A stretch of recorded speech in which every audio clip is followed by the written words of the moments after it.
College admission বাবে unique আইডিটো আপোনালোকে কেনেকৈ আপোনালোকৰ নিজৰ মোবাইলত আপোনালোকে এপ্লাই কৰিব পাৰিব তাৰ বিষয়ে মই সম্পূৰ্ণ ভিডিঅ'টো লৈছোঁ। বলক মোৰ ভিডিঅ'টো শেষলৈকে চাওক আৰু আপোনালোকে কি ডকুমেণ্টছ প্ৰয়োজন হ'ব ইয়াত মই গোটেইটো সম্পূৰ্ণ ভিডিঅ'টোত আপোনালোকক জনাই দিছোঁ। মোৰ চেনেলটো যদি নতুনকৈ আহিছে চেনেলটো ছাবস্ক্ৰাইব কৰি দিয়ক। ভিডিঅ'টো ভাল লাগিলে লাইক কমেণ্ট শ্বেয়াৰ কৰিবলৈ নাপাহৰিব।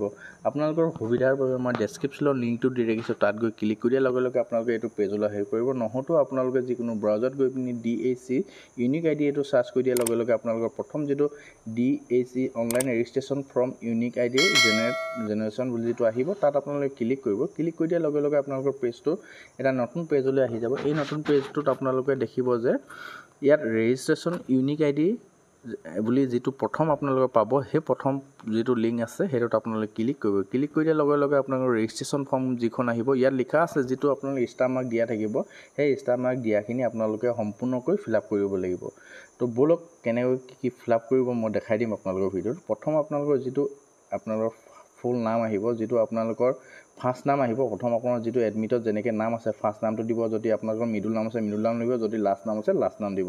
তাৰপৰা আপোনালোকৰ এডমিট কাৰ্ডত আপোনাৰ দেউতাৰ নামটো কেনেদৰে আছে সেই দেউতাৰ নামটো দিব, যদি মাৰ নামটো যিদৰে আছে সেইদৰে আপোনালোকে এডমিটত যেনেকৈ আছে তেনেকৈ ফিল আপ কৰিব। আৰু যিটো মোবাইল নম্বৰ আপোনালোকে ইউজ কৰি আছে সেই মোবাইল নম্বৰটো ইয়াত এণ্টাৰ কৰিব। আৰু আপোনালোকে যিটো ইমেইল আইডি ইউজ কৰিছে ইমেইল আইডি ইয়াত প্ৰয়োজন হ'ব, ইমেইল আইডিটো দিব। আৰু আপোনালোকৰ ডেট অফ বাৰ্থটো এডমিটৰ মতে কেনেকৈ আছে সেই এডমিটৰ মতে যিদৰে আছে তেনেকৈ ফিল আপ কৰিব।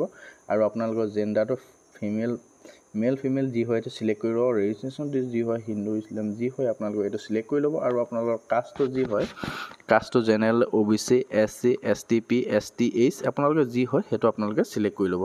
চিলেক্ট কৰি দিয়াৰ পিছত আপোনালোকে ইয়াত দেখিব TGL EXTGL যদি আপোনালোকৰ হয় তেনেহ'লে ইয়েছ দিব, যদি নহয় আপোনালোকে ইয়াত ন' দি পিনি নেক্সট আপোনালোকৰ PWD যিটো আছে PWD যিটো যদি হয় আপোনালোকে PWD যদি হয় তেনেহ'লে ইয়েছ দিব, যদি আপোনালোকৰ এই PWD নহয় তেনেহ'লে ন' দিব। আৰু আপোনালোকৰ ইয়াত ষ্টেটটো অলৰেডি চিলেক্ট থাকিব। তাৰপৰা আপোনাৰ যিটো ডিষ্ট্ৰিক্ট পৰে সেই ডিষ্ট্ৰিক্টটো আপোনালোকে বিচাৰি লৈ পিনি আপোনাৰ ডিষ্ট্ৰিক্টটো চিলেক্ট কৰিব। চিলেক্ট কৰি দিয়াৰ পিছত আপোনালোকে তললৈ স্ক্ৰল কৰিব। তললৈ স্ক্ৰল কৰি দেখিব ইয়াত আপোনালোকে চেকিং এডমিশ্যন ফৰ যিটো আছে তাত আপোনালোকে কিহৰ আপুনি কি পাছ কৰি আহিছে, আপোনালোকে কিহত আপোনালোকে এডমিশ্যন ল'ব তাৰ বাবে আপোনালোকে এইটো চিলেক্ট কৰিব। আপোনাৰ যিটো হয় সেইটো আপোনালোকে চিলেক্ট কৰি ল'ব। চিলেক্ট কৰি দিয়াৰ পিছত আপোনালোকে চেকিং এডমিশ্যন ইয়েৰ আপোনালোকে ফাৰ্ষ্ট ছেমিষ্টাৰত ল'ব, ছেকেণ্ড ছেমিষ্টাৰত ল'ব, থাৰ্ড ছেমিষ্টাৰত ল'ব, সেইটো আপোনালোকে ইয়াত চিলেক্ট কৰিব।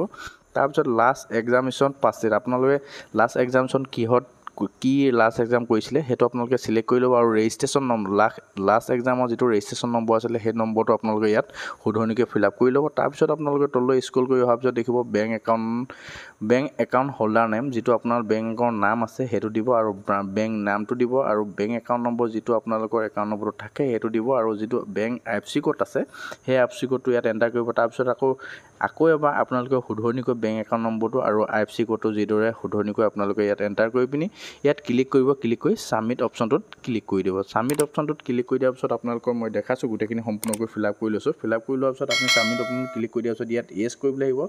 ইয়েছ কৰি দিব। ইয়েছ কৰি দিয়াৰ পিছত পেজটো অলপ দেৰি লোড হ'ব। লোড হৈ দিয়াৰ পিছত আপোনালোকে যিটো আপোনাৰ ইউনিক আইডি যিটো আহিব সেইটো আপোনালোকে প্ৰিণ্ট কৰি ৰাখিব, যদি নহ'লেও আপোনালোকে ছেভ কৰি ল'ব। যদি প্ৰিণ্ট কৰি লয়, কাৰণ এইটো আপোনালোকৰ কলেজ এডমিশ্যনৰ কাৰণে প্ৰয়োজন হ'ব, তো আপোনালোকে প্ৰিণ্ট কৰি ৰাখিব।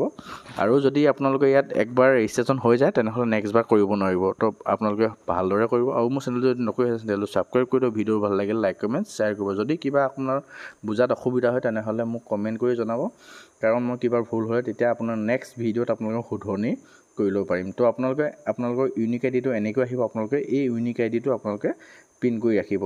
আজিলৈ ভিডিঅ'টো ইমানেই। ভিডিঅ'টো শেষলৈকে চোৱাৰ বাবে বহুত বহুত ধন্যবাদ। থেংক ইউ ফৰ ৱাচিং।